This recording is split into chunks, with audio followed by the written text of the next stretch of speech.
하나님 고맙습니다. 금요일 저녁에도 저희들 이 우중에도 불러주셔서 무사히 안전하게 오게 하시니 감사드립니다. 오늘도 출애굽기서의 말씀을 통해서 주님의 뜻을 읽고 깨닫고 마음에 새길 수 있도록 성령 하나님 도와주옵소서. 예수님의 이름으로 기도합니다. 아멘. 자, 오늘 출애굽기 2장 23절부터입니다. 지난주에 우리가 일곱 우물 이야기했었죠. 7달 가지고 대답이 하나도 없으신 거 보니까 약간 복습이 필요한 듯한.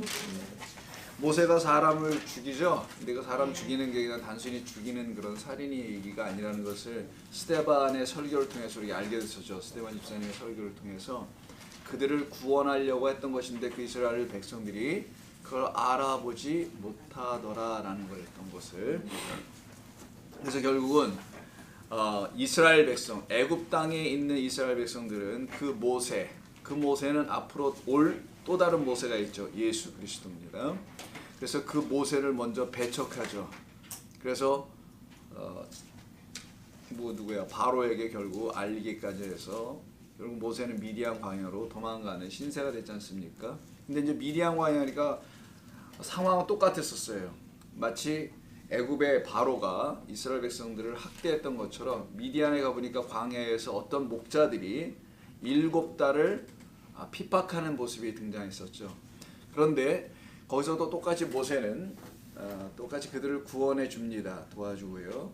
그때 반응이 서로 달랐던 것을 기억하시라고 합니다. 7달들은 그 아버지 르우엘이죠. 제사장 르우엘은 환영합니다. 그래서 이방의 사람들은 오히려 환영하고 이스라엘 백성들은 오히려 배척하는 이상한 상황이 좀 벌어지게 됐던 것을 우리가 지난 시간에 통해서 같이 나눠보았던 것입니다. 그래서 앞으로 오실 구원자 예수 그리스도의 삶이 어떻게 될 것인지를 미리 성경이 보여주었던 내용이라 볼 수 있습니다. 오늘은 그 뒤에 이어서 23절부터 25절까지 보도록 하겠습니다.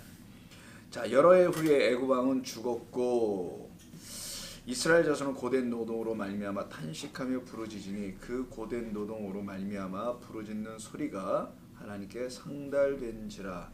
하나님이 그들의 고통 소리를 들으시고 하나님이 아브라함과 이삭과 야곱에게 세운 그의 언약을 기억하사 하나님이 이스라엘 자손을 돌보셨고 하나님이 그들을 기억하셨더라. 이게 이제 2장 23절부터 25절에 나와 있는 그런 말씀입니다. 자, 그래서 우리가 지난 시간에 그런 것들을 같이 말씀을 나눴던 겁니다.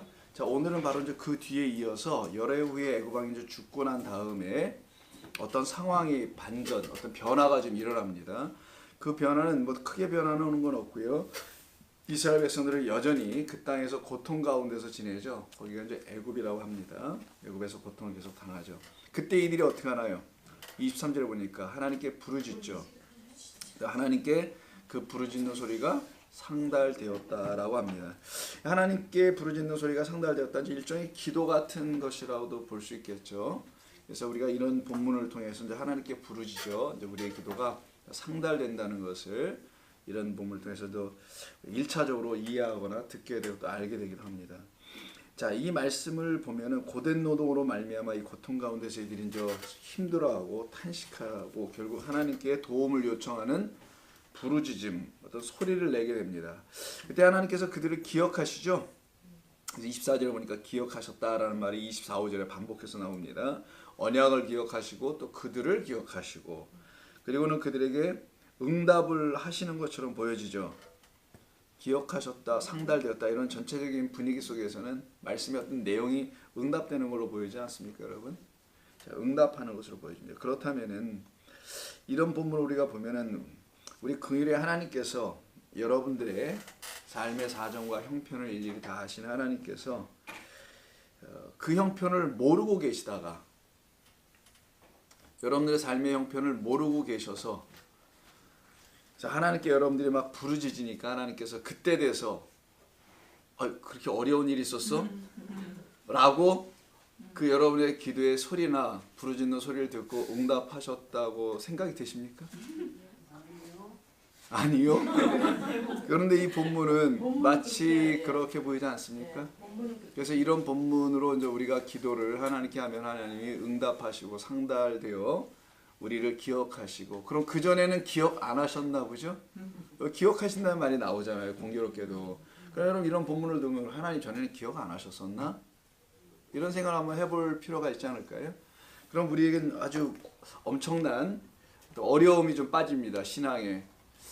내가 부르짖지 않아서 하나님께서 응답해 주시 않았나 보다라는 생각도 들게도 되고요.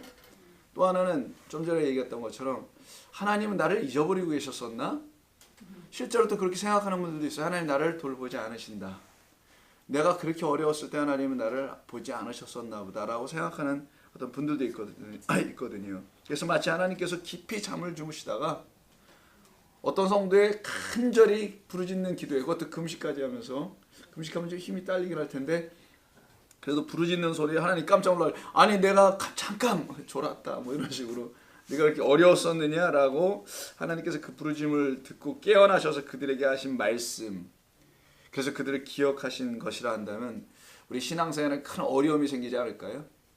매번 부르짖어야 되는데 매번 부르짖지도 않잖아요. 또 이런 부분이 우리에게 이제 그런 부분을 다시 한번 생각해 보게 하죠. 우리 신앙생활 아주 기본적이고, 기도가 무엇인가, 부르짖음은 왜 해야 되는 건가, 부르짖음의 의미는 뭔가, 그럼 부르짖지 말라는 건가, 이거 하나님 나를 늘 돌봐주신다는 건가, 돌봐주시면 부르짖을 필요가 아예 없는 건가, 도대체 어떻게 하는 건가, 이렇게 혼란이 올 수 있습니다. 차라리 제가 여러분들이 그런 얘기를 안 했다면 혼란스럽지 않고 그냥 계속 부르짖고 그냥 사시면 되는 거거든요. 필요할 때마다 하나님 부르짖고 또 필요할 때마다 하나님 또 부르짖고, 결국 보니까 부르짖는 건 여러분들의 필요에 따라서 부르짖었던 것이죠. 이들도 지금 보니까 그렇게 보여지기도 하고요. 근데 그렇게 여러분의 필요에 따라서 하나님을 찾고 부르짖는 것이 정말 하나님께서 원하시는 부르짖음과 듣기를 원하시는 그런 내용일까요? 이런 생각을 해볼 수가 있잖아요, 자연스럽게. 나의 필요를 채우기 위해서 하나님을 부르짖은 적이 있었었죠, 예전에 전부 다. 근데 믿음 생활을, 하나님의 말씀을 깨달아가면서 할 때 그렇게 부르짖어야 하나님이 응답해 주셨던가? 그럼 부르짖지 않을 때 하나님이 응답은 안 하셨나, 나의 삶에? 그럴 수가 없다라는 것을 알게 됐단 말이에요. 그러니까 이런 문제가 우리에게 대두가 됩니다. 도대체 무엇을 말하는 건가? 하나님께서 오래전에 말씀해 놓으신 언약이라는 게 있었거든요. 그 언약을 하나님께서 그냥 깜빡, 이게 400년 지나갔잖아요, 연수로. 그러니까 400년이면 하나님만 잊어버리시겠어요? 이스라엘 백성들도 몽땅 다 잃어버릴 수 있지. 다 잊어버리고 있는, 또 잃어버리기까지 했던 그것을 그들의 부르짖음 속에서 하나님께서 다시 기억하시고, 아유 내가 옛날에 누구누구랑 언약을 맺었었지, 근데 깜빡했다. 이래고로 찾아오시는 걸까 이게? 만약 그렇게 본다면 자, 성경을 계속해서 오해할 수밖에 없게 되지 않을까 생각이 됩니다. 마치 나를 돌봐주시지 않는 것처럼 느껴질 때 우리는 부르짖고 있었었는데, 이제 우리에게 믿음이라는 참 믿음이 들어오게 되면요, 우리는 무엇을 인정하고 갖게 되냐면 이런 것을 이해하고 갖게 됩니다. 하나님의 주권이라는 것을 인정하게 됩니다. 이스라엘 백성들에게 이제 하나님의 주권, 하나님의 일하심이라고 하는 거예요. 이걸 다른 말로는 하나님의 일하심. 하나님은 졸지도 주무시지도 아니하신다라는 말은 하나님이 24/7이라는 말이 아니고 24시간 7일 내내 늘 눈을 뜨고 계신다 이런 표현이 아니라 하나님은 영이시다라는 말이에요. 영은 육을 갖고 있지 않기 때문에 우리의 육적 차원으로 하나님을 그렇게 이해하지 말라라는 거죠. 그 하나님은 우리와 늘 함께 하시는 그런 하나님이다. 늘 함께 하시려면 육으로는 불가능합니다. 여러분 육으로 여러분 멀리 떨어진 자녀에게 함께 할 수 있습니까? 못 하잖아요. 근데 영으로는 이게 가능한 거죠. 영은 어디든 다 거할 수 있는 어떤 상태를 말하기 때문에 하나님은 졸지도 주무시지 않는다라는 것은 인간과 같이 그런 육을 갖고 계신 분이 아니라 영이시기 때문에 늘 그 믿는 자들 위에 하나님의 주권과 하나님의 일하심을 인정하는 자들 위에, 그들 위에 하나님이 임하신다는 그런 말씀입니다. 그래서 당신의 계획과 섭리로 모든 것을 이루어 나가신다는 하나님의 주권이 있음을 깨닫고 인정하고 그래야만이 출애굽을 할 수 있다라는 거예요. 그렇지 않으면 출애굽은 불가능하죠. 늘 그들은 그 어둠 속에 갇혀 있게 됩니다. 이걸 가르치려고 하는 거 아닐까 오늘 본문이. 그래서 자기가 하나님의 주권을 인정하지 못하면은요, 자기의 필요에 따라 부르짖을 거예요. 분명히. 어떤 때는 부르짖고 어떤 때는 만사형통된 것 같으면 부르짖을 필요가 없어. 그래서 신앙생활에 만사형통이 있는 것 같아 보여서 부르짖지 않는 분들 위해서도 목회자들은 그럴 때 주의해야 된다. 그럴 때도 늘 기도하는 것을 놓치지 말고 하나님 앞에 기도해야 된다. 근데 그렇게 말을 목회자들이 하면 성도들이 헷갈립니다. 특별히 부르짖을 게 없는데, 특별히 내가 뭐 구할 거 없는데. 그러니까 그렇게 말씀하시는 목회자들의 가르침도 문제가 있지 않겠어요? 특별히 뭐 부르짖을 것도 없는데 자꾸만 부르짖으라고 예전처럼.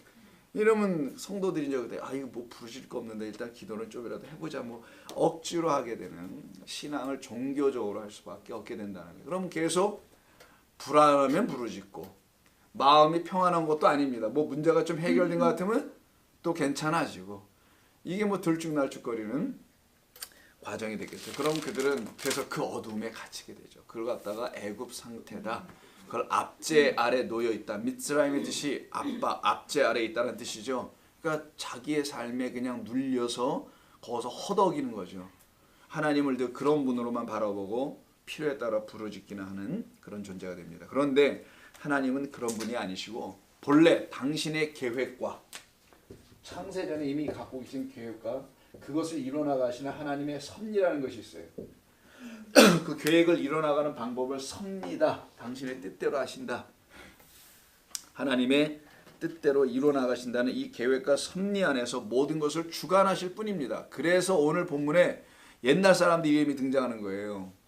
모세하고는 무려 나이차가 400년이 넘는 아브라함과 이삭과 야곱의 이름이 등장합니다. 이들에게는 하나님으로 살아계신 하나님이잖아요. 즉 하나님은 살아계신 하나님이라는 것을 가르쳐 줄 때마다 아브라함과 이삭과 야곱이 등장되고요. 또 하나는 하나님은 그들에게 단순히 살아계신 것만 아니라 언약을 주신 하나님이라는 사실을, 약속을 주신 분이고 약속을 시행하실 분이라는 사실을 알려줄 때마다 이 세 사람의 이름이 항상 등장하는 겁니다. 그래서 아브라함과 이삭과 야곱은 그런 의미에서 여러분들이 꼭 기억하실 필요가 있어요. 성경에서 늘 반복되기 때문에. 그런데 하나님께서 24절에 보니까요, 아브라함과 이삭과 야곱에게 세운 그의 언약을 기억하셨다고 그랬죠.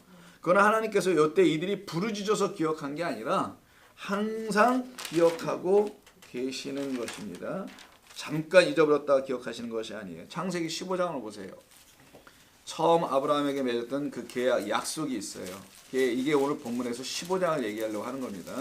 자, 창세기 15장을 보면 하나님께서 아브라함과 계약, 언약을 하나 체결 만드시는데, 세우시는데 12절 이하서부터 보시게 되면은 해질 때 아브라함에게 깊은 잠이 임하고 큰 흑암과 두려움이 그에게 임하였더니 여호와께서 아브라함에게 이르시되 너는 반드시 알라 내 자손이 이방에서 객이 되어 그들을 섬기겠고 그들은 400년 동안 내 자손을 괴롭히리니. 이거 하나님께서 이미 400년 전에, 오늘 본문보다 400년 전에 아브라함에게 말씀하신 거잖아요. 이걸 이루실 때가 이제는 된 것뿐이겠죠. 이걸 횃불 언약이라 합니다. 왜냐하면 그 밑에 횃불 언약이라는 게 횃불이 나와요. 17절 해가 져서 어두워질 때 연기나는 화로가 보이며 타는 횃불이 쪼갠 고기 사이로 지나가죠. 그러면서 그날에 여호와께서 아브라함과 더불어 언약을 세워 너는 여기로 다시 곧바로 4대 만에 돌아오겠다라고 14, 15절에 16절에서 말하는 거예요. 16절 보세요. 네 자손은 4대 만에 이 땅으로 다시 돌아오게 될 것이다.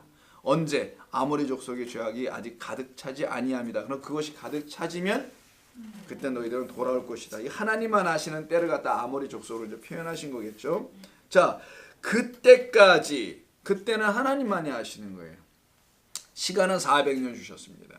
400년의 시간이 다 채워진 이후에 이들은 다시 그곳에 나오게 되는데, 그 400년이 채워지는 때가 언제냐면은 오늘 출애굽기 2장 3장의 때예요. 이들이 지금 고통 가운데 있을 그때, 고통 가운데 있을 그때가 400년이 채워지는 그때라는 겁니다. 그러니까 하나님께서 이 일을 해 오신 거죠. 그들에게 고통을 주셨던, 그들이 고통을 감당할 수밖에 없도록 하신 이유가 있었던 거예요. 이게 왜냐하면 400년이 그 고통과 맞물려 채워져 가기 때문이라는 거예요. 바로 하나님의 시간, 하나님의 때가 차야만이 하나님의 일이 이루어져 가는 겁니다. 이건 우리가 알 수 있는 부분이 아니죠. 우리의 인생에서도 어떻게 어떤 일이 나타나는지 알지 못하듯이 그러나 하나님은 여러분들의 인생을 주관하시고 섭리하시고 그리고 당신의 때에 따라 여러분들을 구원해 내시는 것뿐입니다. 이스라엘 백성들이 이때 부르짖어요. 자, 하나님의 시간의 때가 찼어요. 잘 들어보세요. 그때 하나님은 일하시는 것뿐이지 이스라엘 백성들이 부르짖었기 때문에 하나님이 움직이신 것이 아니에요. 이스라엘 사람들이 기도했기 때문에 부르짖었기 때문에 하나님이 움직여진다면 하나님은 여러분들의 누가 되는지 아세요? 종이 되는 겁니다. 순서가 바뀐 거죠. 하나님은 여러분의 종이 아니에요. 우리가 그의 종들이 되어야 될 존재입니다. 우리가 그의 구속을 당해야 하는, 여기서 종이라는 개념은 잘못된 개념이 아니고요. 그에게 구속당하는 거, 붙잡혀버리는 거죠. 세상에서 붙잡혀 나온 거예요. 그걸 구속, 여러분 어디 감옥에 들어가면 구속됐다 그러잖아요. 구속돼 버리는 거, 갇혀버리는 거, 그래서 그의 종이 되어버리는 걸, 이걸 행복한 종이라고 하고 자유한 종이라고 하는데 성경에서는 바로 이스라엘 백성들이 부르짖었기 때문에 하나님이 움직이신 것이 아니라 하나님은 당신이 먼저 말씀하신 언약, 계약을 체결해 놓았기 때문에 당신이 움직이실 뿐이에요. 이해되셨어요? 여러분 한 분 한 분이 이걸 깨달으면 하나님은 나라는 존재에게 이미 이렇게 약속하신 것이 있다라는 것을 알게 되고 그럼 그들은 그럼 그 하나님은 반드시 그 약속을 이행하고 실행하신다. 이걸 알게 된다는 거예요. 그래서 그 안에서 자유해지는 겁니다. 그래서 우리가 부르짖어서 하나님께서 응답하시는 것과 같은 이야기들이 성경에는 많이 있어요. 마치 우리가 부르짖어서 이루어지는 것처럼 여기 본문도 그렇잖아요. 마치 부르짖어서 응답되지 않습니까? 지금 하나 상달되었다. 그런 이야기가 많이 나와요. 이 말은 뭐냐면 겉으로 볼 때에는 우리의 시간표에 우리가 고통당하는 어떤 시간, 우리의 삶이 어려웠을 때 1년 전, 5년 전, 앞으로 1년 뒤 또 어려울지도 몰라. 1년 앞에도. 그럼 어려울 우리의 시간표에 따라서 하나님께 우리가 기도했더니 하나님께서 응답하신 것처럼 보이나? 왜 그렇게 보여요? 하나님 여러분들 도우시니까 응답해 주는 것처럼 보일 거 아니에요. 그러나 바로 그 우리의 시간까지도 우리가 부르짖을 수밖에 없게 되는 우리의 삶의 어려움이든 고통이든 힘든 일이든 예기치 않은 일들이든 이런 모든 일들이 하나님의 계획과 섭리 안에 있다는 것을 알게 되고 믿게 되고 인정하게 된다면 그때 여러분이 부르짖은 것은 여러분의 뜻입니까? 하나님의 주관 안에서 여러분 부르짖을 수밖에 없었던 거죠. 그래서 여러분이 부르짖어서 응답한 게 아니라 하나님께서 부르짖도록 만드셔서 그래서 모양새는 마치 여러분들이 기도해서 응답되는 것처럼 하셨던 이유는 여러분들의 믿음을 자라나게 하기 위해서 하는 것뿐입니다. 하나님만을 의지하도록 그 길을 열어놔 주신 거예요. 이해되시죠 여러분? 그래서 하시는 거지 이게 믿음의 다른 차원이에요. 어떤 사람들이 이걸 모를 때는 막 부르짖으면 하나님께 응답이 상달돼서 하나님이 응답해 주시더라 이렇게 생각을 해요.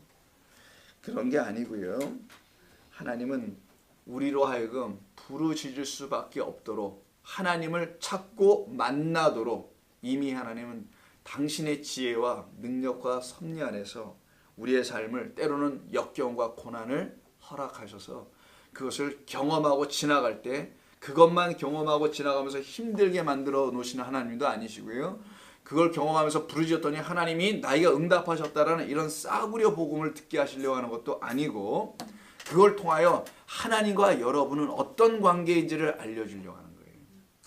궁극적으로는 하나님은 나의 하나님 그리고 나는 그의 백성 이걸 언약이라고 해요. 언약은 구약성경에서 이렇게 말해요. 하나님은 나의 하나님 나는 그의 백성 이걸 언약이라고 해요.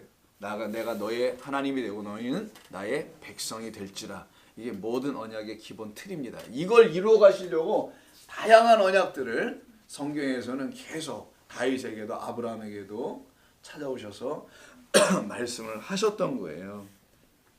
그래서 우리로 하여금 부르짖을 수밖에 없도록 하시는 거죠. 그때는 누가 결정하냐? 하나님이 결정하시는 겁니다.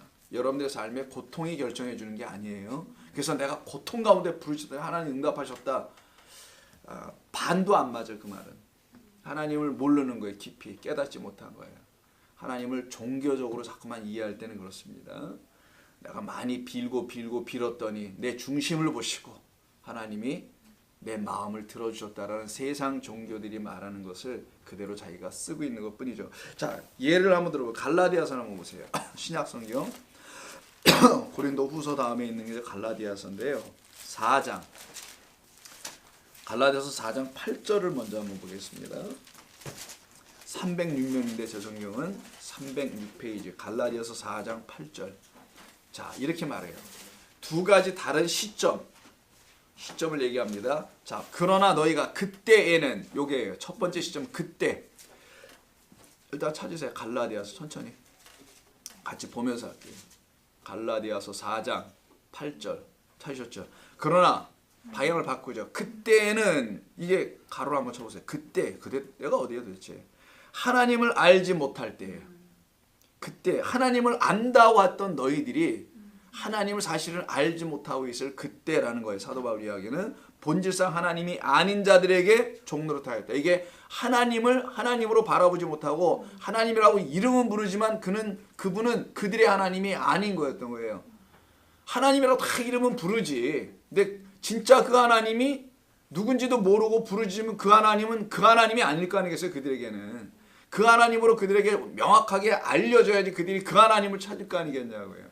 그걸 갖다가 그때라고 한 거예요. 그때는 너희들이 그 하나님을 알지 못해서 본질상 하나님의 자녀가 아닌 자들에게, 하나님이 아닌 자들에게, 그러니까 우상들에게 하나님을 우상으로 오해하고는 종로로 타였더니 이제는 바뀌어 나가죠. 이제는 근데 그 앞에 넘어가기 전에 4절부터 한번 보세요. 2절부터 보세요. 이 4절. 근데 때가 차매. 4절. 때가 찼어요. 이제는 때가 딱 차니까 하나님이 그 아들을 보내사 여자에게서 나게 하시고 율법 아래 나게 하신 것은 율법 아래 있는 자들을 속량하시고, 이게 지금 애굽에 있는 상태의 사람들 말하는 거예요. 성경에서는 애굽은 항상 율법 아래 있는 존재들. 율법은 뭡니까? 무거운 짐을 지게 하잖아요. 수고하고 무거운 짐 진다더라. 다 내게로 하는 것은 율법. 그 아래 놓여 있는 자들아. 하나님께서 그들을 부르시려고 율법을 주신 거란 말이에요. 벌레가 그걸 지키라고 준 게 아니라 한번 지켜봐. 못 지키지. 이렇게 고백하게 하려고 했던 건데, 어떤 사람들이 나는 지키고 있어요 라고 말하는 자들이 막 튀어나오는 거예요. 하나님 얼마나 깜짝 놀라셨겠어요. 나는 지킨다고 그러니. 하나님을 딱 주셨을 때 저 못 지켜요 라고 할 줄 알았는데 어떤 사람들이 갑자기 튀어나와서 다수가 지키고 있다고 그러는 거예요. 이게. 그게 유대인들이었던 것입니다. 이스라엘 백성들이. 하나님 얼마나 놀라셨을까. 빨리 두 손 들고 알아보니 이게 제가 지킬 만한 것도 아니고 지켜내지도 못하겠네요 되는데, 그걸 설명하는 걸 이해하면 그게 바로 그 율법의 압제 아래 놓여 있다는 표현입니다. 그게 애굽의 상태에 지금 여기 본문 우리 출애굽기에. 자, 그럼 그렇게 한번 이해해 보세요. 때가 차면 하나님이 그 아들을 해서 보내십니다. 여자에게서 나게 하시고 율법 아래 나게 하신 것은 율법 아래 있는 자들을 속량하시고 우리로 아들의 명분을 얻게 하려 하심이라. 너희가 아들이므로 하나님이 그 아들의 영을 우리 마음에 보내사 아빠 아버지라 부르게 하셨느니라 라고 되어 있죠. 이렇게 되려면은 때가 차야 된다는 거예요. 그래서 때가 찼을 때 그리스도가 이 땅에 오셨다. 그가 오시는 것은 너희들이 부르짖어서 왔냐? 보니까 인생에 다른 문제 가지고는 그렇게 많이 부르짖어 왔는데 그리스도가 오시는 거에 대해서는 한 번도 부르진 적이 거의 없어요. 이들이 거의가 아니라 사실상 없어요. 선지자들이나 그걸 알고서는 빨리 보내달라. 그리고 여러분 요한계시록에 뭐랍니까? 내가 속히 오리라 하셨잖아요. 마지막 끝에가 속히 오리라. 주 예수여 어서 오시옵소서 이렇게 된단 말이에요. 이렇게 오신 그분을 빨리 맞이해야 되는데 그분을 구한 적은 없다라는 거죠. 근데도 하나님은 약속하셨기 때문에 당신의 그 일을 하실 뿐입니다. 그러므로 여러분들께서 구에 있는 4절 밑에 4절 보시면, 그러므로 내가 이후로는 종이 아니요 아들이니 아들이면 하나님으로 말미암아 유업을 받을 자니라. 이 유업이라는 게 상속자라는 거거든요. 성경에서 아버지와 아들의 이 관계를 쓰는 이유는요, 아버지와 아들의 개념을 통해서 항상 상속해줄 무엇이 있다는 걸 설명해 주려고 하는 겁니다. 아버지는 아들에게 뭘 물려주고 싶어 하잖아요. 가진 거, 입는 거, 뭐 없는 거 다 어떻게든 물려주고 싶은 게 아버지 또 어머니의 마음 아닌가요? 바로 그래서 그 상속, 그 개념이 아버지와 아들의 관계 속에서, 하나님과 우리의 관계 속에서는 항상 하나님 아버지께서 우리에게 무엇인가를 주려고 하신다. 근데 그 상속이 뭐냐? 우리가 받을 기업인데 그걸 땅이라고 합니다. 그 땅을 그리스도 예수라고 하는 거예요. 바로 이 일이 일어나게 하기 위해서 우리 하나님께서 4장 2절에 이런 얘기를 하시는 거예요. 그 아버지가 정한 때까지라고 써 있어요. 이런 하나님의 섭리라고 합니다. 아버지가 정한 때까지 우리는 여전히 후견인과 청지기 아래에 있나니, 우리를 가르칠 어떤 존재가 있다라는 거, 후견이라는 것은. 그래서 우리가 어렸을 때에는 이 세상의 초등학문 아래에 있어서 종노릇 하였으나 때가 참에 우리가 더 이상 종노릇 하지 아니하도록 우리 주님께서 일을 하신다. 그래서 4장 9절에서요. 이제는 너희가 하나님을 알 뿐 아니라 이렇게 바뀐다는 거예요. 더욱이 하나님이 아신 바 되었거늘 발견되었다는 거예요. 이제는 우리 안에서도. 어찌하여 다시 악하고 천박한 초등학문으로 돌아가서 그들에게 종로로 타려 하느냐. 이게 바로 광야로 끌고 나왔는데 그 하나님을 가르쳐 주려고 광야 나왔던 이스라엘 백성들이 다시 애굽으로 돌아가겠다고 난리를 치는 일이 한 2번 있었거든요. 그 얘기를 또 하는 겁니다. 그러니까 당시에 사도 바울은 유대인들이 갖고 있었던 그 율법이 있거든요. 그 율법 안에서 율법을 가지고 예수 그리스도를 믿고 하나님을 여전히 똑같이 섬기려고 하고 있었던 사람들이에요. 근데 그 율법을 그리스도께서 다 완성하신 거고, 율법은 그리스도를 설명하기 위해서 존재했다는 사실을 아직도 모르겠는가라고 가르치고 있는 부분이 갈라디아서입니다. 그래서 그 밑에 10절이 나오는 거예요. 너희가 날과 달과 절기와 해를 삼가 지키고 있잖냐. 여전히 아직도 내가 너희로 위하여 수고한 것이 그런 일들로 헛될까 염려된다, 두렵다. 그럼 거꾸로 다시 율법으로 돌아가고 있는 것이니, 복음으로 우리에게 찾아오신, 우리에게 기쁜 소식을 주시려는 그리스도를 너희들이 영접하지 못합니다. 그거는 이런 걸 말씀하고 있는 겁니다.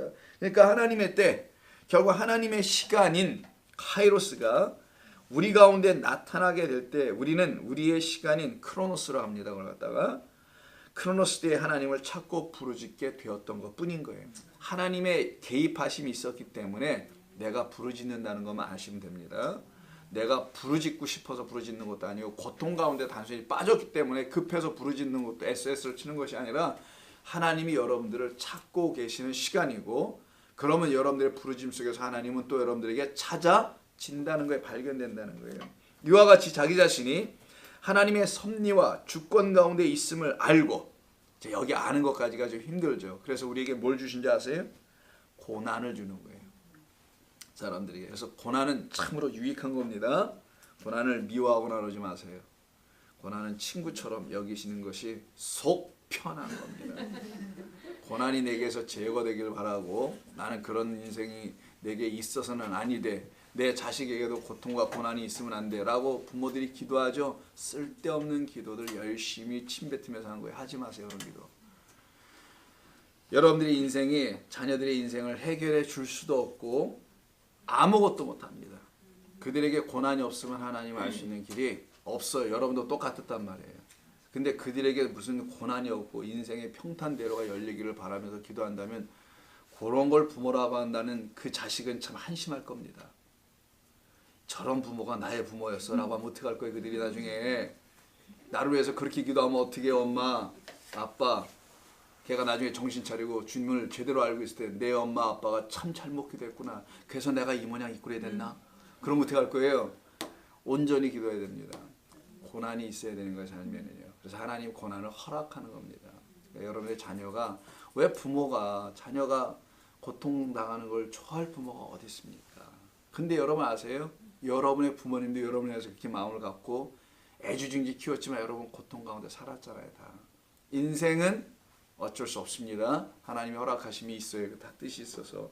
그래서 하나님의 섭리와 주권 가운데 있음을 알고 있는 그 하나님의 백성들은 진짜로 하나님 올 때부터 찾게 돼요. 이젠 진짜로 찾습니다. 참된 하나님을 찾는다는 거예요. 구하는 대로 뭐 답이나 주고 뭐 필요한 대로 채워주고, 이런 하나님은 예전에 내가 하나님이라 불렀던데 하나님은 너 그거 우상이야 라고 말씀하시는 거고, 고난 가운데서 이제 하나님의 섭리와 주권을 인정하고 깨달아 알게 됐을 때는요, 하나님을 제대로 찾고 참된 하나님을 구하기 시작하게 되어 있습니다. 단 주님의 뜻대로 주님의 시간에 응답될 것을 인정하죠. 그리고 부르짖는 사람들이 됩니다. 내 시간표에 따라서 응답되는 걸 원하지 않습니다. 그들은 하나님 맘대로, 하나님 뜻대로. 이렇게 구원받아 하나님을 알게 되는 것도 감사한데 뭘 다른 것까지 제가 감히 면목이 있지요 구할 수 있겠습니까? 라고 하는 그 자리로 들어가게 돼 있어요. 그리고 거기서 더 자유해집니다. 그분들은 신앙의 믿음의 삶이 평안해져요. 평탄해지기 시작합니다. 막 걱정하는 막 걱정하다부터 이제 격정까지 막 그런 차원으로 가지 않아요. 자, 예를 들어 볼까요?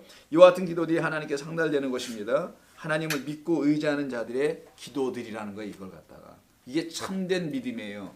하나님 내가 기도하면 들어주실 거야? 이런 건 믿음의 기도가 아니고 하나님의 주권과 섭리를 완전히 인정하고 그리고 하나님께서 지금 이때 하나님 어떤 일을 하시려고 하는구나. 하나님이 하시는 일이 일하심이 있나 보다. 하나님 그 일이 무슨 일인지 제가 이번 이 어려운 시간 통해서 모르고 무지하게 지나가게 하지 마시고 하나님의 일하심을 보게 해주세요. 이렇게 기도하시라는 거예요. 뭐 응답 되냐 안 되냐 여러분 하나님이 알아서 다 해줘요. 그런 거는 걱정하지 말고 제발. 아니 뭐 가장 안 되는 케이스 가장 안 되는 게 뭡니까? 인생에 죽는 거밖에 더 있어요? 그냥 가장 안 되고 안 된 게 뭐 사고 나서 죽든지 뭐 병에 걸려 죽든지 뭐 맞아 죽든지 뭐 죽는 거 아니겠냐고요. 그냥 월스 케이스라고 보자고요. 그게 뭘 또 두려운 거냐고 그러면 또 죽는 게. 근데 그걸 좀 피해봐. 아니면 또 뭐 병을 피해봐. 어떤 환난을 피해봐. 어려운 상황을 피하려고 기도한다는 게 좀 우습지 않냐고 갈수록. 욥기 34장 한번 보시죠. 욥이 또 얼마나 고난을 많이 당했습니까? 그 고난 가운데 있었던 욥 있잖아요. 뭐 그냥 갑자기 어느 날 그에게 어려움이 찾아왔다고 알고 있지 않습니까? 그래서 34장 28절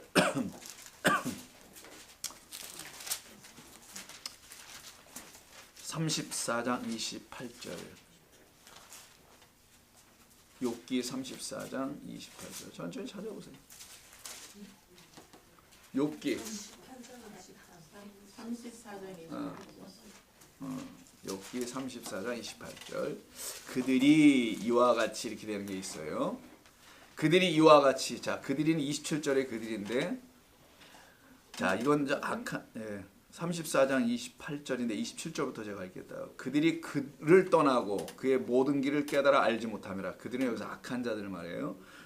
그래서 그는 하나님입니다.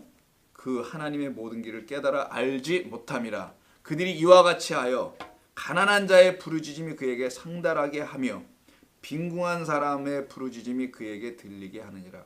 왜 우리 주변에 왜 악한 자들이 있나? 나의 삶에 왜 이렇게 어려운 일들이 있는 건가? 알고 보니까 나를 어떻게 해요? 가난하게 만들어서 뭐하게 하냐? 부르짖게 하고 상달하게 하며 빈궁한 사람의 부르짖음이 하나님께 들리게 하려 함이라. 그러니까 나를 가난하고 빈궁하게 만드는 거예요. 자꾸만. 오늘 중요한 개념입니다.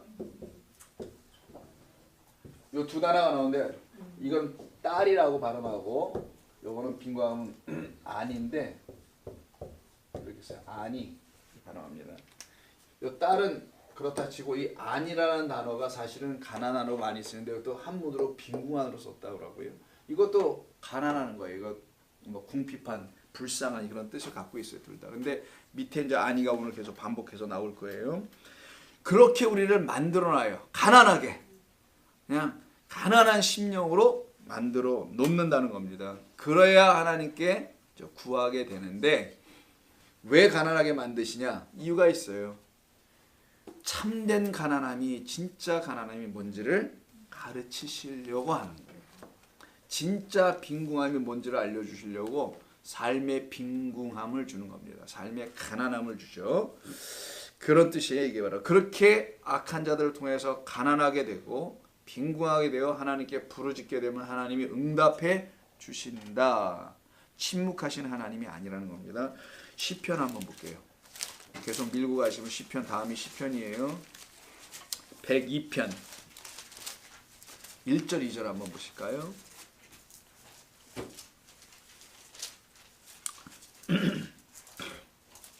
여호와여 내 기도를 들으시고라고 돼 있어요. 시편 102편 여호와여 내 기도를 들으시고 나의 부르짖음을 주께 상달하게 하소서. 나의 괴로운 날에 주의 얼굴을 내게 숨기지 마소서. 주는 귀를 내게 기울이사 내가 부르짖는 날에 속히 내게 응답하소서 할 때 요 괴로운 날이라고 되어 있죠. 요 괴롭다. 요 단어가 오늘 본문에 수고하다 요 단어예요. 그거 일단 먼저 알아두시고요. 그래서 같은 내용의 본문들을 한 두 군데 본 겁니다. 그래서 가난한 자의 기도, 괴로운 자의 기도, 이것을 주님께서 지금 말씀하고 계신 거예요. 그래서 하나님께서 이스라엘 백성들에게 지금 본문으로 가서 보시면 본문 상황은 뭐냐면 400년이 찼잖아요. 그럼 아브라함에게 약속하신 대로 떠나야죠. 거기를 애굽 땅을 400년이 다 차서 떠나야 할 때를 알고 계셨던 하나님께서 그 떠나야 할 때를 근데 모르고 있는 자들이 이스라엘 백성들이에요. 지금 하나님은 알고 계세요. 언약을 하셨으니까. 근데 그걸 기억하지 못하는 자들은 우리 인간인데, 사람들인데 그것을 알려주려고 하는 거예요. 이제는 갈 때가 됐다. 이제는 쉬운 말로 예수 제대로 믿을 때가 됐다. 이런 얘기입니다. 하나님을 알 때가 이젠 됐다. 그래서 떠나야 할 때를 알고 느껴야만 그 자리를 사람이 떠나지 않을까요? 내가 저기 아직은 있어야 될 것 같아. 우리 교회에. 그래서 여러분들 교회 안 나가잖아요. 아직은 내가 좀 있어야 될 것 같아 라고 생각해서 안 나가시나요? 아니면 뭐 그냥 발걸음이 늘 자동적으로 여기로 옮겨져서 뭐 이거나 저거나 계속 우리가 이제 교회 오게 되는데, 근데 여러분 만약에 떠나야 된다고 어떤 느낌이 온다면 여러분 그때부터 떠나야 하나 뭐 이렇게 생각이 드실 거 아니겠어요? 이스라엘 백성들이 지금 떠나야 한다는 걸 전혀 느끼지를 못해요. 그냥 고통만 당하고 있는 거야. 힘들기만 한 거야. 그래서 이 힘든 거를 좀 해결해 달라는 거예요. 이들의 기도는, 이들의 부르짖음은. 근데 하나님의 생각은 그들과 생각이 달라서 야, 그거 부르짖고 그 문제 해결해 주는 게 내가 그 애굽 땅에 너희들을 둔 이유가 아니야. 나는 애굽 땅에서 너희를 통째로 데리고 나오려고 하는 거야. 이 얘기를 하시는 거 아닙니까? 우리의 문제 한두 가지를 해결해 주시는 것이 하나님의 뜻이 아니라 우리를 이 땅에서 하늘로 인도해 가시는 게 하나님의 뜻이라는 거예요. 그걸 위해서 때가 참해. 근데 이 때가 찬 것을 이들이 알지 못하니까 찼다라는 것을 알려주고 그들로 하여금 떠날 수밖에 없다는 걸 알려주려고 더 큰 압제를 주는 겁니다. 거기서 그냥 짜부러져가지고 그냥 도망을 갈 수밖에 없구나. 여기서는 여긴 도저히 살 수가 있는 곳이 아니구나라는 것을 느끼고 알게 해주려고 압제를 더 덥니다. 5장 가면 더 줘요. 계속 줍니다. 왜? 아직도 떠날 생각이 없어요. 그래서 더 줘요. 그것도 안 되니까 10가지 재앙까지 줘서 더 주는 거예요. 계속 줘보는 거 하나님. 그래서 나중에는 두 손 두 발 다 들고 쫓겨나가 이들이. 자기 발로 스스로 나가지도 않고 쫓겨서 나가게 됩니다. 그래서 400년의 시간이 다 차면은요, 떠날 때가 되었기 때문에 떠나게 되는 겁니다. 그러니까 우리의 삶에도 그랬잖아요. 여러분들이 무슨 예수를 믿어보려고 했을 때 여러분 예수를 몰랐었어요, 사실은. 그 제 말 이해하십니까? 여러분 예수님을 믿고 뭐 좀 해봐야지 하려고 할 때는 문제가 해결되고 예수 믿고 뭐 복을 받든 뭐 어떤 차원이든 해볼 때는 여러분 예수님을 사실상 모르고 있었던 거고요. 그때 더 어려움을 당하고 그리고 하나님에게 인도함을 받고 나오는 거거든요. 자, 그 시점을 알게 하시려고 그들에게 뭘 주셨다고요? 고통을 주시는 거예요. 오늘 23절. 이스라엘 자손은 애굽의 왕은 죽었지만 고된 노동은 계속 이루어집니다. 그래서 그들의 마음 그 일로 인해서 탄식하고 부르짖게 되죠. 그래서 고된 노동으로 말미암아 부르짖는 소리가 하나님께 상달되도록. 그러니까 단순히 하나님이 그 기도를 들으시려고 한 게 아니라 이제는 좀 나갈 때가 되지 않았나? 라는 걸 그들에게 자꾸만 사인으로 보내주시는 거죠. 이제는 떠날 때가 되지 않았나? 이제는 그 너희의 생각이라는 것에서 좀 떠날 때가 되지 않았나? 고통이 오면 힘들어하고 좀 좋은 일만 생각하면 할렐루야 막 하고 이런 일에서 지금 이제는 떠날 때가 되지 않았나? 아직도 삶에 등장되는 나타나는 여러 가지 희로애락의 일들을 가지고 조그만한 그냥 뭐 감사한 거 막 드리고 막 힘들고 어려운 일이 나타나면 막 그냥 교회도 오기 싫고 목사님의 설교는 그렇게 길기도 하고 이거는 들리지도 않고 이런 우리 판단 있잖아요. 뭐 예입니다. 예. 여러분들이 어디 그러게 하겠어요? 절대로 그런 분이 아니에요. 차라리 졸면 졸았지 그런 말은 못 하잖아. 자, 그래서 이 괴롭고 힘들어서 드디어 하나님을 찾게 되기 시작합니다. 그래서 고난이 이들에게는 복입니다. 복. 이거 없었으면 절대 하나님을 찾지 않아요. 그래서 우리가 신앙생활할 때 여러분 고난은 필수입니다. 필수. 반드시 우리에게 있는 거예요. 그걸 피하는 것은 그건 복된 길을 스스로 걷어차는 거예요. 그러니까 여러분들에게 삶에 여러 가지 힘들고 어려운 일들이 있으시죠. 때로는 삶이 지치는 체력으로도 건강으로도 마음으로도 환경에서도 관계에서도 신앙생활이나 이 교회를 통해서도 지치고 힘들고 어려울 때가 있을 거예요. 그런 것이 올 때마다 그 생각하셔야 됩니다. 하나님이 어떤 일을 또 시작하시는구나. 내 안에 있는 어떤 것들을 제거하시려고 하고 그리고 내게 은혜와 평강을 주시려고 하시는 거구나라는 걸 빨리 이제는 캐치하라는 거예요. 서당계 3년이면 뭐 풍월이라도 천자문에 비스무리한 거라도 외운다는데 라면도 끓인다면서요. 식당계 3년이면 라면도 끓이는데 뭐. 서당계는 저기 천자문에 읽는다는 거 아니에요? 그러니까 뭐 천자문을 읽든지 풍어를 읽든지 뭐. 자, 시편 119편 보세요. 시편 중에 가장 길다는 게 119죠. 시편 119편. 여러분 잘 아시는 많이 들어보신 근데 뭐 별로 이렇게 반가워하지 않는 그 본문이 하나 있습니다. 119편 71절이에요. 119편 71절. 고난당하는 것이 내게 유익이라. 정말 그런 거예요? 이로 말미암아 내가 주의 율례들을 배우게 되었다. 자, 주님의 말씀들을 드디어 깨달아 알아가기 시작했다는 거예요. 근데 고난당하는 것이 내가 유익이다라는 이 유익이라는 단어가 토부인데 토부는 보기에 좋았더라예요. 창세기에 있는 지으시고 보기에 좋았더라. 여러분들 이렇게 지어놓으시고 하나님이 보시기에 참 좋았더라 한다는 난 그 말 자체가 기적이라고 봐요. 이렇게 지어놓으시고 하나님께서 여러분들 보기에 좋았더라고 말하시는 분은 그 하나님은 참 위대하신 하나님이십니다. 위대하고 또 강하신 분이세요. 웬만한 것에는 넘어지지 않으세요. 여러분들의 이 변해가는 이 외모와 이 안에 부글부글 끓는 그런 모습에도 불구하고 하나님은 보시기에 좋았더라 가시니 하나님은 참으로 좋으신 하나님이에요. 자, 위대하신 하나님이십니다. 자, 여기서 보기에 좋았다라는 거예요. 여러분 삶에 고난당하는 어떤 삶의 내용이 하나님 보시기에 좋았다라는 거에 먼저 시편 기자는 그걸 본 거예요. 어떻게 자기 인생이 고통스러운데 지금 보기에 좋아? 그럼 환자지, 그건 정신병자죠. 그건 있을 수가 없고 이 시편 기자는 하나님을 본 자, 하나님을 깨달아 안 자. 그래서 그 하나님의 마음으로 자기의 삶을 본 거예요. 인간의 마음으로 자기의 고통받는 것을 보면 누가 기뻐합니까? 옆에 사람까지 열받게 만들죠. 그러면은 그게 아니고 하나님이 나를 보실 때, 내가 지금 고난당하는 모습을 보실 때, 야, 그게 너한테 보기에 좋은 거야 라는 것을 알았다라는 거예요. 그리고 기록한 거예요. 이거를 순서가.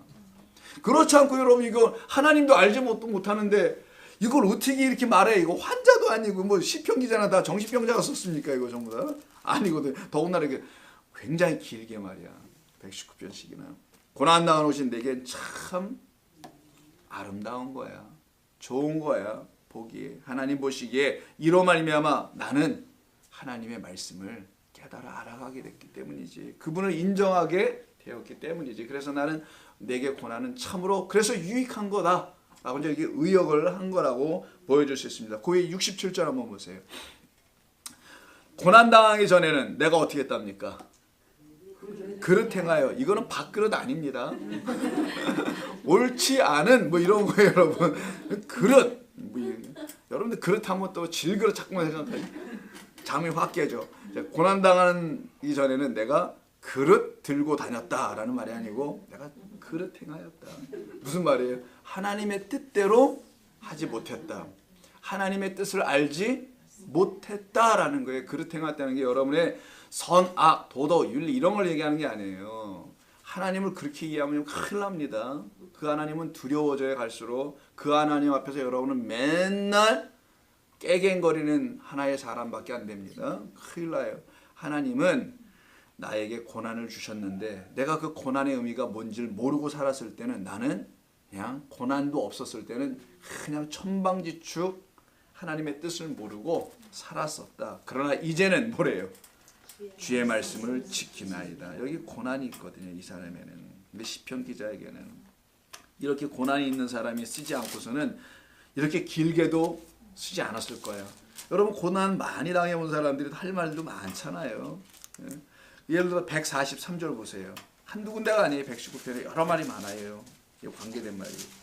환난과 우환이, 우리 집안에 우환이 끓어요. 지금 우환 있죠? 병이 들고 하는 거, 애군이 낀다 뭐 이렇게 표현하는 거.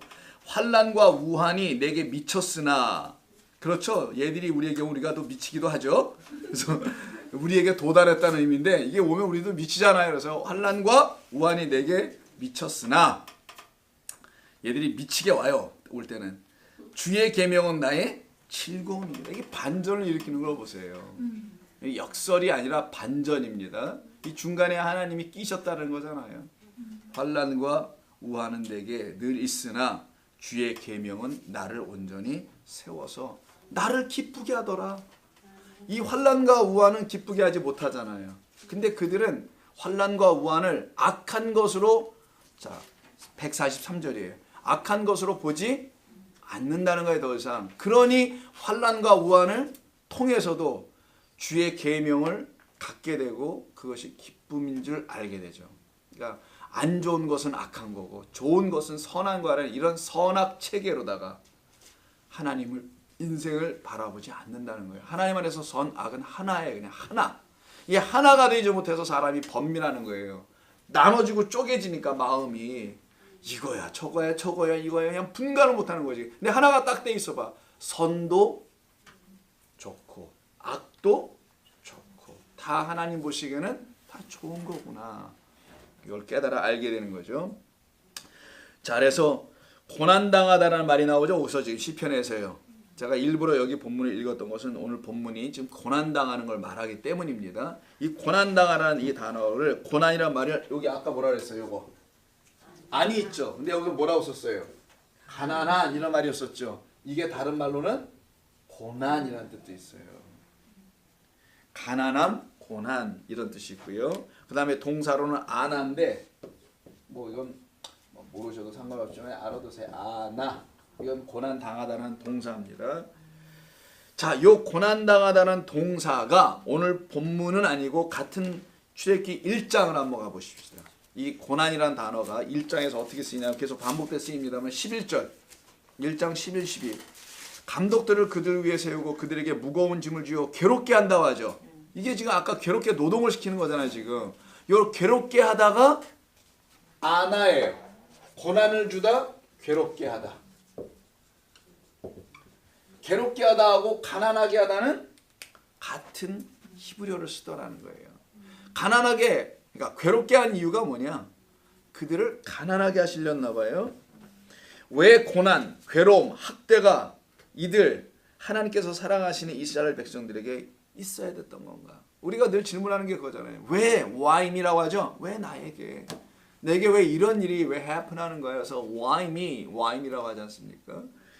그 질문, 왜 이들에게 고난이 있는 거? 왜 괴로움과 학대가 이 사랑한다는 이스라엘 백성들에게 있었던 건가? 왜 그랬을까요, 여러분? 답은 사랑하기 때문이에요.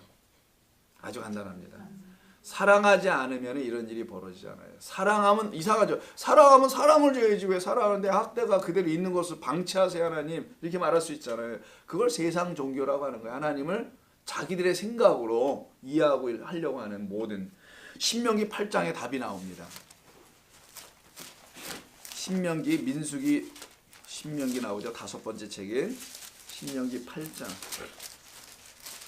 2절부터 보시면 나와요. 신명기 8장 2절. 이런 말들이 성경에 있다는 게 참 우리에게 위로인데, 내가 오늘 명하는 모든 명령을 너희는 지켜 행하라. 그리하면 너희가 살고 번성하고 여호와께서 너희 조상들에게 맹세하신, 약속하신 그 땅에 들어가서 그것을 차지하리라. 내 하나님 여호와께서 이 40년 동안, 이들이 조심해서 광야 나갑니다. 40년 동안에 내게 광야길을 걷게 하신 것을 기억하라. 나는 기억하는데 너희들이 자꾸만 잊어버린다. 기억하라.